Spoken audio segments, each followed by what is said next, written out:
안녕 언니들. 오늘은 체세포 분열과 생식세포 분열의 구체적인 단계에 대해서 얘기해 보겠습니다.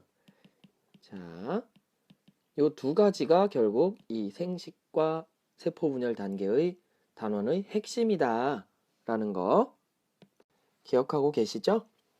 그러면 체세포 분열은 언제 필요로 하냐? 체세포란 내 몸을 구성하는 세포입니다. 그러니까 평상시에 가지고 있는 거라는 뜻이죠. 근데 우리는 유성생식을 기준으로 이 체세포 분열과 생식세포 분열을 이야기할 거예요. 그래서 중요한 게 뭐였어요? 짝을 이루고 있다라는 거죠. 엄마한테 온 거, 아빠한테 온 거, 쌍을 이루고 있다라는 거 기억 꼭 해두셔야 됩니다. 그래서 체세포 분열은 언제 한다? 그렇죠. 몸을 이루고 있는 거니까 생장, 키 클 때, 그 다음에 망가진 부분을 보완할 때, 세포가 죽었어요. 상처를 받아서. 그러면 새로 만들어야 되겠죠? 그때 체세포 분열을 한다는 겁니다. 그런데 무성생식인 경우에 체세포 분열이란 내 몸을 이루고 있는 걸 그대로 나 혼자 복제하는 거죠. 그러니까 무성생식의 경우는 체세포 분열이보다 결국 생식이 된다라는 뜻입니다. 그러면 생식세포 분열은 언제 하느냐?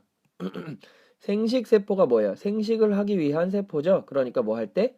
생식하기 위한 거예요. 생식할 때 분열하는 게 생식세포 분열입니다. 사람의 경우는 난소와 정소에서 이 생식세포 분열을 해서 만들죠. 뭐를? 난자와 정자를 만듭니다.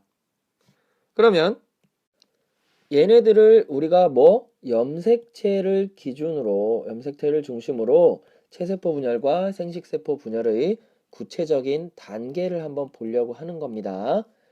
그러면 염색체로 봤을 때 체세포 분열과 생식세포 분열을 구분하는 방법이 뭐가 있느냐? 하나만 보면 됩니다. 짝꿍이 있느냐 없느냐? 이거예요. 짝꿍이 있다. 그러면 뭐야? 아, 체세포 분열이구나. 짝꿍이 없다. 그럼 뭐야? 아, 생식세포 분열이구나. 이유가 뭐예요? 체세포는 엄마한테 온 거, 아빠한테 온 거, 이렇게 짝을 이루고 있어야 되니까 나랑 똑같은 걸 만드는 거죠. 그러니까 짝꿍을 계속 이루고 있어야 돼. 근데 생식세포 분열은 어때요?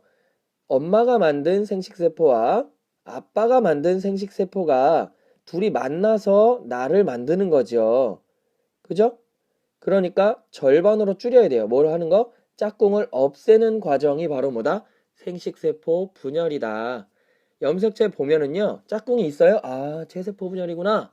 짝꿍이 없어요? 아, 생식세포 분열이구나. 이렇게 생각하시면 되겠습니다.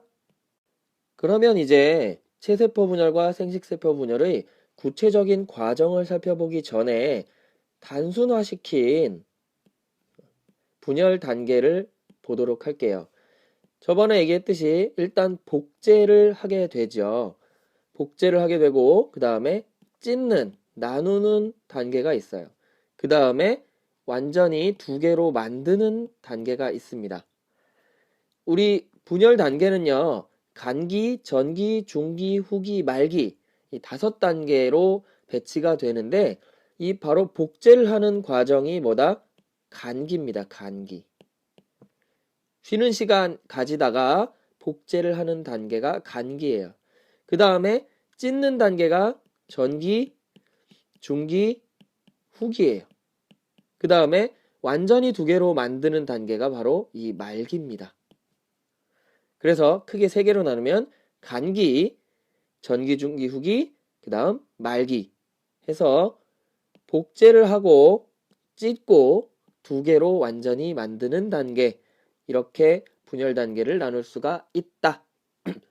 추가적으로 하나 얘기하면 체세포든 생식세포든 복제는 단 한 번만 한다.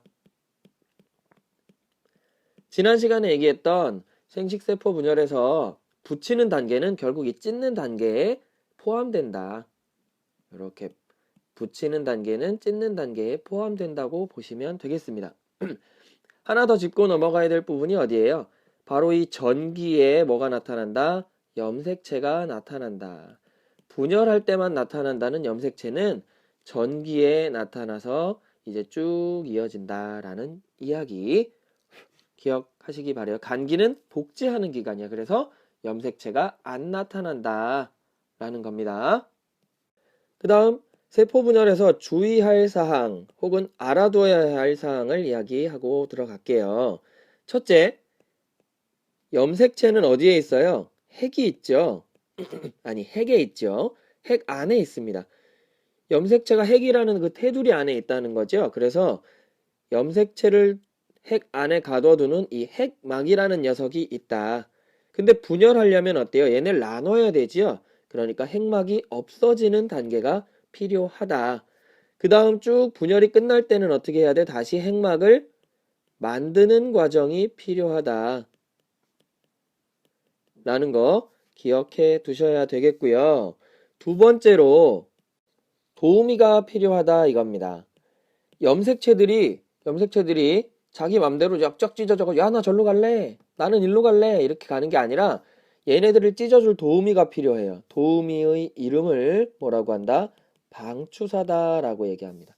그러니까 양쪽에서 도우미가 짠 만들어져 가지고요. 얘네를 쭉 이어서 쫙 찢어서 당겨 가 줍니다. 끌고 가줘요. 이런 도우미가 필요하다. 이 방추사. 방추사는 그러니까 전 구간에 있을 필요는 없고 이 찢는 과정에서 방추사가 나타나겠죠. 그러니까 간기하고 말기에는 방추사가 없다라는 뜻입니다. 전중 후에 방추사가 있습니다. 그 다음 마지막으로 가장 중요한 거, 이거는 계속 얘기하는 거예요, 지금. 체세포 분열은 뭘 위해서? 나랑 똑같은 애를 만들기 위해서, 즉 짝꿍이 있는 상태로 만들기 위한 거다. 그 다음에 생식세포 분열은 어떻다? 반으로 줄이려는 것이다. 그래서 하나씩만 가지도록 하기 위한 단계다. 라는 거 기억해 두시면서 이제 진짜 구체적으로 들어가 보도록 할게요.